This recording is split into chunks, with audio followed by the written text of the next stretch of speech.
something I love talking about because it's like a minefield. Social media. Dum, dum, dum. Was MySpace before YouTube? We don't know everything. And like, if we think we know everything, then we might as well just give up. Yeah. So it started off as a place to put your food, pictures. Yeah, literally pictures, isn't it? Pictures of your food. Yeah. This is my audition for being an MC. He literally went in the studio booth and he ate a packet of crisps, he opened up a drink and he burped and he just sat there for about 3 minutes and he went, silence is better than bullshit. Your song is stuck in my head. It's actually doing me nothing. Or do we need to talk like this? SaSaSaS show! Best of the best of the best with the very fresh flow! Yes, so we are back again. Who's that? Troops. Back again. Shout out to Troops, man. Yeah. Troops, man. But yeah, SaSaS, Life and Laughter, the podcast. You know what I mean? We get together, we talk about what's going on in our scene, we talk about what's going on in the world, what's going on in music, politics, culture. Lots of life and fashion laughter as well. That's a good name, isn't it? Life and Laughter. It's a great name, man. You come up with a good one. That. Thanks. It just sounds like us on the road, isn't it? Life and Laughter. Well, do you know what? We do definitely like to have a laugh in everything we do. And we want to discuss life. Definitely, man. Do you know what I mean? And you know, we want to start by just sort of sending love to our brother Shabba, who's not here with us today because he is unwell. Get well soon, brother. Yeah, man. So I think what we're going to do, I'll tell you what, something I love talking about because it's like a minefield. Social media. Oh, yeah. Dum, dum, dum. Yeah, well, let's talk about it from day one, man. My first thing into social media was MySpace. I can remember talking to someone in the music business and I didn't have a MySpace. And he goes, you got to get on MySpace. Yeah. It's like this. It's like a network. You can network What happened with people. to MySpace, man? Well, Facebook came in really and just took over. But I used to love MySpace because as a musician, you could like literally put 4 tunes on the player. So you could upload, you could go studio. Like this was the first time really you could do this, I think. You could go studio, make a tune, get it home, put it on the player. People are then talking about your tune. They could add it to their profile. Was MySpace before YouTube? Similar time. I think it was before YouTube, just on the cusp before. Was MySpace the first? I think MySpace, that's why I'm starting with it. Big up to Tom, man, because I think that literally... He was everybody's friend. Yeah, he was. You always start with Tom. Tom. You inherit Tom straight away. He's a friend of everyone. But so that's how it started, man. And I just thought it was wicked because like you could connect with fans, you could put your music up, people could comment on your post, they could add your tune to their profile. And it was wicked, man. I remember just being addicted to that for a little while. And then Facebook come out. And they made, I think what Facebook did is I think they made it more palatable and more suitable for your average Joe as opposed to being someone who does music or film or whatever, whatever. Or the arts. Do you know what I'm saying? So Facebook just took over, man. Yeah. And I was I was like, remember when I didn't want to get off the BlackBerry? Yeah. Oh, man, listen. I was a bit like that with MySpace. Like it took me an eternity to get him off of the BlackBerry. I was like, bruv, you need to get an iPhone. He's like, no, I'm cool. He liked his BlackBerry Messenger, you know what I mean? Then they got WhatsApp out and I was like, oh, it's the same really. Yeah.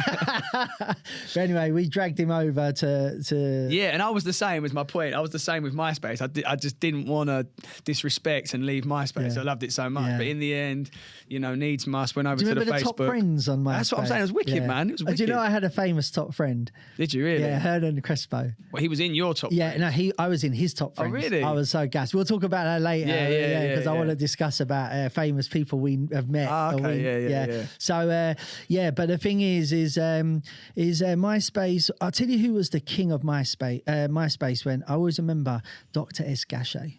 Okay, he was on it hard, yeah? Big up Paul, like absolute legend. He was on that MySpace from time.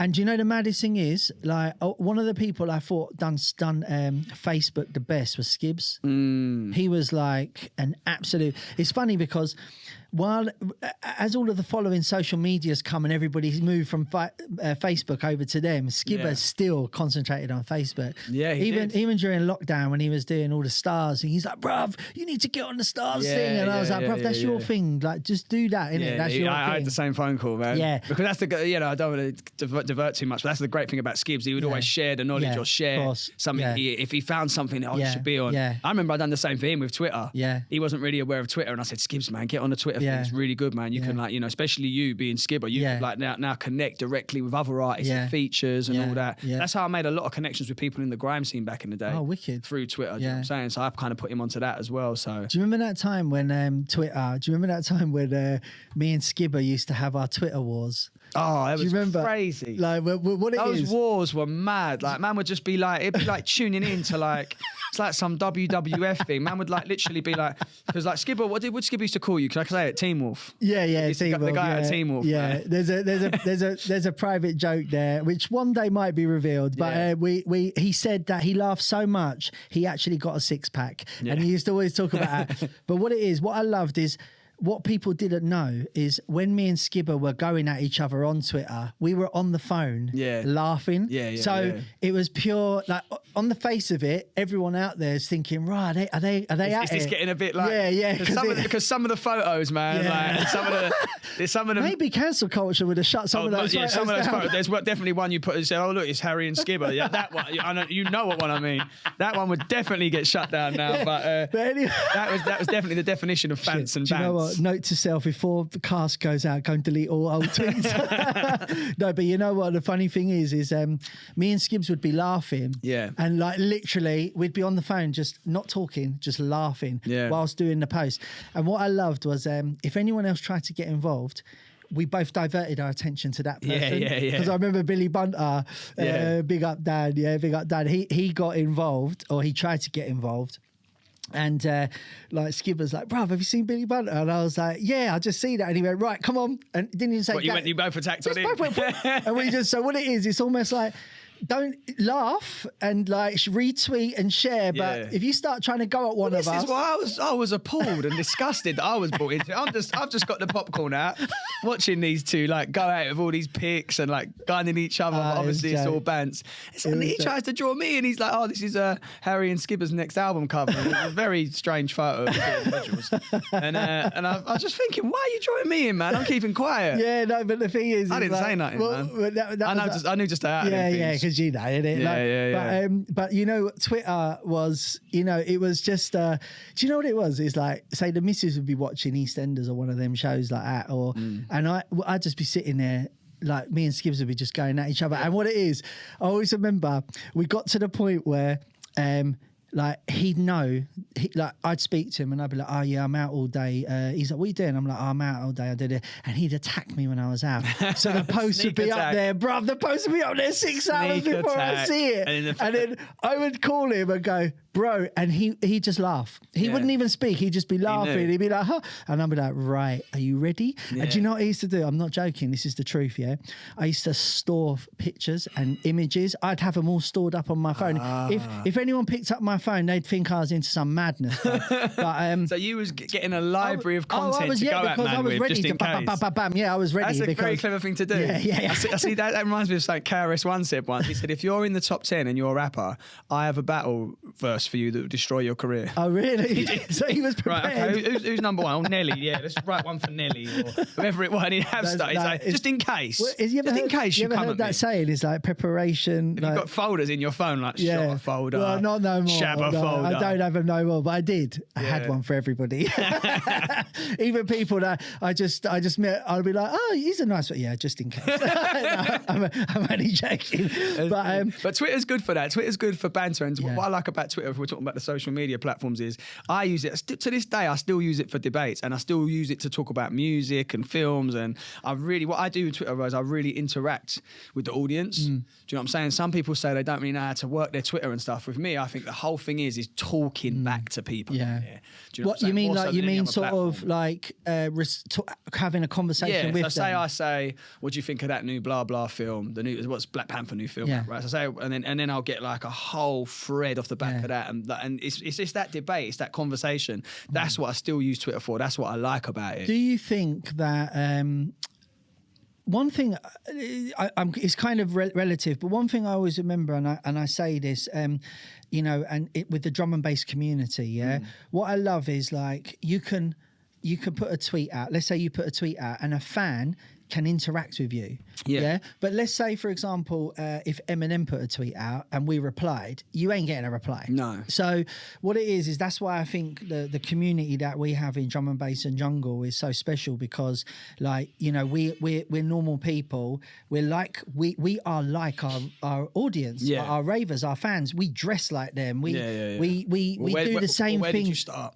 before you just DJ? And where did you start? I was in the dance floor same raving. Same as me. So that's so you are the same same as those people. You've had the same journey. That's why you can relate to them. Exactly. So I love that we can, you know, converse with them, and I just think it helps bring, like, make the community a much better place. Do you know what I mean? Yeah, man, healthy dialogue is always good, Yeah. man. And I'm always interested to hear what people think. That's why I say, if I put up a freestyle or a tune or whatever, I'm like, let me know what you think, innit? Yeah. Even if it's negative, like if it's constructive, that's cool. There's nothing wrong with that. It might make me think, oh, maybe I should have done that. Like, if it's not a sort of hateful comment, and I hate when people just say it's shit, or I hate drum and bass. Well, there's no point to that. It's funny you saying, you know, like about sort of constructive criticism, because there was a song we were doing recently, and you hit me up and you was like, bro, change the snare on that, and then I changed the snare, and I was like, oh my god, it worked. So we've got to be able, like, that was. I mean, I don't know if it's a constructive criticism, because you weren't criticising it. You were just sort of saying, I think that's... I remember what it was. We was trying to make a certain style. Yeah. And that particular snare for me was like saying it'd be in the clubs. Yeah. We were trying to make a more radio sort of song, do you know what I'm saying? Yeah, so the thing is, but it's also similar to, do you remember when we done that lyric and you changed the tone of your voice? And I said to you, bro, I want to hear Harry Shotter. I don't want to hear that version of Harry Shotter. Then, so this is what I'm saying. It's like when it's constructive like that, and it wasn't a criticism, it was just an observation, right? Man, definitely, And like when you said that to me about the snare, because I remember I changed the snare and then I had them in a loop, and then about 20 minutes later I text you back and I went, yeah, you're right. Yeah, it changed the dynamic. Completely changed the whole tune. And so that type of sort of feedback and that, I think, is brilliant, because healthy, man. I'm a great believer that we don't know everything, and like if we think we know everything, then we might as well just give up. Yeah, do you know what 100%. I mean? And we're learning like people that know me personally. It happened the other day. Someone, it was Kinetics actually. Big up Ben, yeah. I was talking to him and he told me something, and he taught me, like, it showed me something, and it was about 2 PM, and he went, sorry to have ruined the rest of your day. And I went, what do you mean? And he went, well, I always have this theory, you learn one thing every day. And he's like, it's only 2 o'clock and you've already learned your thing for the day. And like, so do you know what I mean? So like, I mean, you can learn more than one thing in a day, do you know what I'm saying? But the thing is like, I believe every day we're learning. I know more today than I knew yesterday. Do you understand what I'm saying? I've been MCing a long time, and you know, I've been enjoying lately messing around with spaces in the music. Yeah. Because normally, what do you mean by spaces in the music? So say there's a frequency, like I leave the frequency, then come in the back of it, or pause in more. Do you know what I mean? I'm messing around with spaces in music rather than my natural go-to when I first started MCing would be that big pun style, which is like you're filling up the whole thing with syllables and bars, and it's crazy intricate. It's like what Eminem does. And, do you know what I mean? Cool G Rap back in the day and stuff like that. That was my natural go-to. Yeah. But now I'm learning that, if I leave that space, that's quite interesting to the listener. Well, and Skipper was on that. Skipper was doing that. He was on that, because I always remember when he done the thing we did with Calix and TB that never got released, Ready for War. Yeah, like, you know, it was just like, time to feel the pain, and the way he just come in, it was like, what? It was so sick. So as an MC, you know, or any craft, you're always learning, you're all developing. Even if you're the top end of what you do, you could work with someone else and be like, right, look how he did that, how he approached that verse, how he changed his tone, even how he does his backings, you know what I mean? You can learn so much from that. Because I mean, over the years, I've had MCs come in the studio, and some of them have come in and they've jumped on a song like they're in a rave. Yeah. Like saying, when you're in a rave, you do have to project. Song, you can ease back a bit. It's just a song, it isn't a rave. And I've seen MCs learn in the studio just through being in the studio and learning different techniques, and these could be people that are big MCs, you know what I'm saying? But they're not used to the studio environment. You know, like I learned loads when I went into the drum and bass scene that I didn't know from the hip hop scene. So you're always evolving, you can always learn as an artist, man, whatever you do. And I think we're learning every day. Do you know what I mean? Is definitely a case of trying to, as I say, if you think you know it all, you're in trouble. Yeah, 100%. Do you know what I mean? But just going back to the social media thing, more recently, obviously Instagram has been like, it started off as a place to put your food pictures. Yeah, literally pictures, isn't it? Pictures of your food. Yeah. Like, so I think it's changed now. It's the whole thing has changed now. I think I see a video from it was something that the main guy, the CEO of Instagram, put out, and he said Instagram is a video platform now. It's not a picture platform. And suddenly, if you was putting just pictures up, the reach was awful, terrible. But they kind of like had to backtrack because they had such a backlash from the public. But I think over that. Even if you see it now, there's people that are putting up pictures as reels now. Yeah, like I've seen that. 7 People have second got reels. that. Yeah, even if it's just a photo, they're putting a reel up. And one thing I noticed the other day is as well, because people have to put tunes on their and everything they do. I always put them on my story. Yeah. But like, people are putting it on their actual photos now. You can put a tune on your post. Yeah. So if you've got a post about, I'm really happy today, you can put up, I'm happy, Pharrell or whatever, a relevant song to go with your post. So the Instagram has really developed, man. Obviously, Snapchat was a big thing. I never got onto Snapchat. Yeah, I have it, but I never, you know, I have it. I have a lot of followers on there and everything now, but I never really, I think you had to kind of like build things with people, like what they call it, streaks. That's what they used to call it. And it would go, it's like a story in it. But I think what Instagram did was they just jumped on all the stuff Snapchat were doing. Yeah. And because Snapchat was considered, I guess, quite a young kind of thing. Do you know what I'm saying? Like maybe like TikTok is now. Yeah. Do you know what I'm saying? So people was like, oh, should I be on Snapchat if I'm like 28? Like maybe I'll go on Instagram. Well, this is it. That's funny you say that about an age thing, because I kind of look in it as like MySpace is for sort of people that were like 50 and over. Yeah. Oh, right. Like, I'm not saying they are 50 because I know you're nowhere near that. Right, sorry. But like Facebook is for that sort of 35 to 45 era. Yeah. And then you've got Instagram's that 25 to 35 era. Yeah. And then the TikTok is the 15 to 20. Does that make sense? Yeah. So it's like an age kind of thing. Yeah. And, but like TikTok has like literally like taken over. I mean, it's like, it's absolutely crazy. Like I know people that are getting record deals off of the. Well, this is what I'm TikTok. saying. Like A&Rs now. Yeah. This is how they're doing their due diligence. Let's say back in the day, you know, it'd be if a tune was getting a buzz on the radio, or if a tune was getting a lot of streams on Spotify. Now they're saying like, you know, this tune's had, you know, it's been used on say 1 million profiles. Yeah. They're like, well, that's obviously going to pop if we put money behind that, a video behind that. Isn't that what happened with? Is it Ven B? Venby, yeah. And Goddard obviously produced the record. Now it's a top 10 hit. Yeah, It went to number 9. Number 9 the other day. Congratulations. And I think that's all come off TikTok, right? Congratulations, by the way, to Goddard. Big up Goddard, man. Yeah, Goddard's lovely. He still has. He actually responded to my vocals. Yeah. Thank you, kind sir. Yeah. He said maybe we'll do a little dub plate with your vocals. So do you know what? To that. He actually messaged. Big up Goddard. He actually messaged after the first podcast saying how much he enjoyed it. So, wicked, man. Big love, Goddard. You know what? He is actually a lovely guy. I need to practice my Ven B dub. Then I can. Yeah. I'm not going to do the controversial.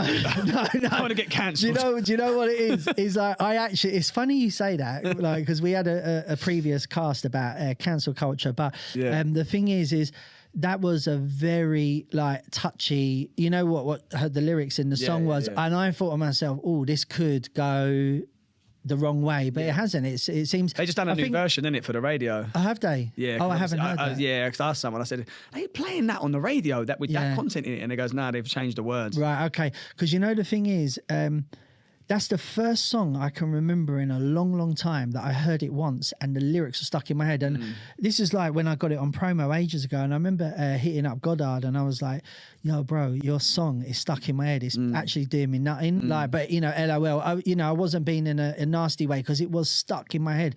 And I thought to myself, wow, how simple, how catchy. Do you know what I mean? And because, I mean, that just shows the power of that platform though, doesn't it, man? Yeah. Because wasn't that just a girl on her steps singing a song? Yeah. She had no industry connection. No. She did that, did she? It was purely organic. Yeah, she. Because she did a song before that done really well. Okay. Venby. It was Michael actually told me about it. Have you seen this girl called Venby? And you know, she loves the TikTok, doesn't he? Yeah, he does. He's there now going like looking down it. Yeah, he does love it. But the thing is like, you know, the thing is obviously Michael's embedded in the industry and he knows that's what the industry's looking at. So he's having, you know, his job to kind of keep on top of them things. But the thing is like that Venby, I just remember seeing like this normal girl, like, you know, she just just could be like living on your street, just a normal girl. She didn't come through like Brit school or any thing. She just she just done this track, done really well, and fair play to her. She got signed off the back of it. Then she linked up with Goddard and they've made an absolute monster. Yeah, you know what I mean? So big love to the pair of them. Yeah. But you know, it just shows you how important TikTok is at the moment, and no doubt in a couple of years' time we'll probably be talking about something else. Yeah, that's what happens. However, what I've noticed is a lot of the other social medias are now like starting to copy TikTok's format. So even YouTube with the shorts, you know, and I'll be honest with you, I always remember this years ago. We did this video. It was like, you know, we had like some videos like a minute long, and it was like, you know, us playing at some big massive like festival, 20,000-30,000 people. And I always remember we posted the video, and obviously I know because I was working with whoever edited it, and I know what the song was. So the song come on, and let's say if it was like the anthem, SaSaSaS, and it literally went SaSaSaS and then stopped. Now what it was my daughter was in another room, and she's obviously looked at the post, and I've seen SaSaS, and then she swiped up, and then I went to her, I was like, babe, I was like, did you just watch that video? She went, yeah, I see it. I went, you watched about 3 seconds of it. She went, I see it, Dad. I went, I've just put it up. Yeah. And that was when I learned that The way these youngers are consuming content. mate, yeah. So yeah, So that's what I'm saying. So that's what I say about podcasts. Why it's good, because it's almost the last standing long form content. Yeah, that's a good point. That it's still being consumed. You've by been the onto masses. podcasts for time, Yeah, though. I love it, man. Like, People know me. I'm such a hip hop enthusiast, Yeah. so I just listen to all the hip hop, the deep ones. Yeah. Your Joe Buddens, Yeah. you know, all of them, man. Do you know what I'm saying? Taxstone when he was out. So I've been into that long form content Yeah. for a while. What I love about it is you dip in and out of it. It could be a 3-hour long podcast. I might listen to half hour today. yeah. Another bit Yeah, tomorrow. you're when right. you go on the app, Yeah, you can pick up from where you left off, totally. which is what's great about the Yeah. app. And then obviously on an iPhone, the podcast app is inbuilt. Obviously, Spotify's put a lot of money now into building big personalities on with huge reaches. Yeah. That brings more advertising in, which they love, because then if it's a 3-hour show, there's more advertising. Yeah, of course. Yeah. You know, you can't put no advertising in a short. No, that's true. But it is the way it's being consumed. but It's the like, thing bro, is- look at this. Like, this is something I put out. Like, it's the beginning of the freestyle. Look what's dropping tomorrow. It's 3 seconds, yeah. 36,000 plays, 3 seconds. You know what I mean, on Instagram, and it shut people. And I was like, there's not even no bars on that. Yeah. But it feeds into the quick thing. Of like, oh, that's exciting. What's that about? Yeah. And watch it again, because it's like, mad, well, isn't there it? weren't no bars. Yeah. That's a teaser. And they were Yeah. going, that's a teaser, you bastard. and all Yeah, this. yeah. But it got 36,000 plays on Instagram. Do you know what I mean? And all those people then hopefully went and watched the actual thing when it came out. Yeah. They probably thought it's a bit long. Wait, so Give me that 3 second thing yeah, again. but the Give me funny thing is, maybe if you I just wonder did- if we imagine made a if you just did 3 second Imagine tune. if you just did this, bro. If you literally went like, didn't spit any bars. And it got 10 million. Imagine you got signed by doing that. Hey, listen, this is my audition for being an MC. Bruv, there's a funny thing. I was slightly going off the thing, but a good friend of mine, Blade, legendary I love that rapper, guy, yeah. legend, one of my heroes in this team, man. He did a skit on his album back in the day. And he literally went in the studio booth and he ate a packet of crisps. He opened up a drink and he burped and he just sat there for about 3 minutes and he went, "Silence is better than bullshit." That was the tune. Silence is better than bullshit. Wow. You know, it's funny you say that. I remember saying to Hazard Sometimes the once, quirkiest content can work. I said to Hazard once, we was having a chat, and I said to him, bruv, I reckon you could do a tune with just a bass tone going, that just doing that for 3 minutes, and it would probably still sell as many as Bricks Don't Roll. Well, yeah, because people do. They look at, like, you know, people like Neptunes and Timbaland over the years. They've been able to push the boundaries of sounds and stuff because it's them. People are like, oh, it's genius. Yeah. You know, if you did it, they'd be like, "Is fantasy all right?" Do you know what I mean? But Wait, listen. I'm not saying. I'm not saying. Single and it goes, and it's a bass tone. Yeah, like I'm fine. I'm just testing. I'm just testing shit. You know what I mean? So, but oh my god. So do you know? But the thing is like, you know, the just getting. Don't get me wrong. I love the YouTube shots. I'll tell you why. Especially when like production people do it. Yeah. So what they do is, like, you know, let's say you want to learn, like, I literally, there's a couple of, like, Black Friday's on its way, and there's a couple of new VSTs that are available. So I'm like, I want to know how this works, yeah? So what it is you watch a video, and it might be by the producers of the VST, and there'll be a 20-minute video, right? So that's 20 minutes of my day gone, right?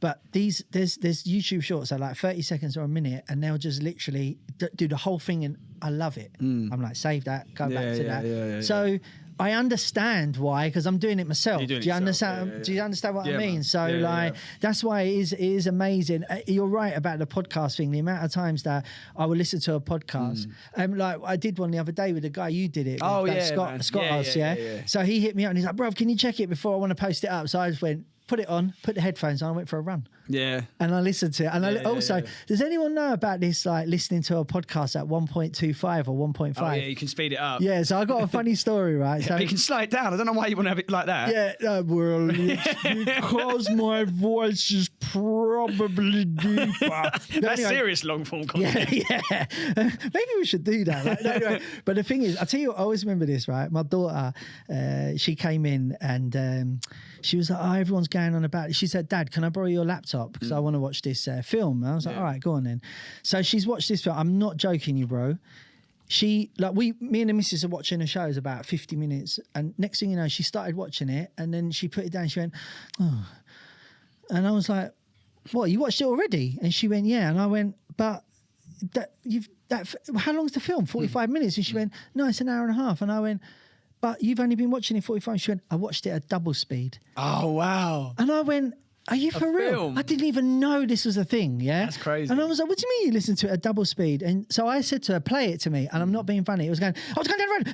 That fast? She took it all in. And I was just like, all I can hear is, that's all I could hear. And she took it all in. And I was like, that is brilliant. Now, crazy. I often wonder, why don't like BBC and ITV, I don't want to watch I'm a Celebrity normal. I want to watch it at 1.5. I want to see them going like, Matt Hancock going, eating crickets. I want to see it at that tempo. I don't want to watch it in the slow normal format. Also, we've got stuff to do. Yeah, you know what I'm saying? Bro, have you ever seen Short Circuit? No. That film with a robot. The film, yeah. That's what he was like. Isn't it? He could consume books like super quick. That's right, Input. That'd be you with films at 1.5. Do you know what I'm talking about? How many films you watch this week? 5. Yeah. I can't write them on 2.8 bloody, you know what I mean? Johnny 5 in it. It's mad, but I mean, I actually do. I can't, it's so funny, but I can't listen to a podcast unless it's 1.25. Right. Do you know what I mean? And, because I want to get through Times it quicker. 2 is too much. That's way too fast. Yeah, way too fast. So, I mean, listen, guys, do any of you lot listen to this podcast at a higher let us know, because that would be interesting for us. Because if we're making a 25-minute podcast and you're watching it in 14 minutes, do we need to make it longer? Or do we need to talk like this? SaSaSaS, beats and bars, fresh. Don't know it heavy. The best of the best of the best. So awesome if they're ready. Yes. SaSaS, beats and bars, fresh. Don't know it heavy. The best of the best of the best. So awesome if they're ready.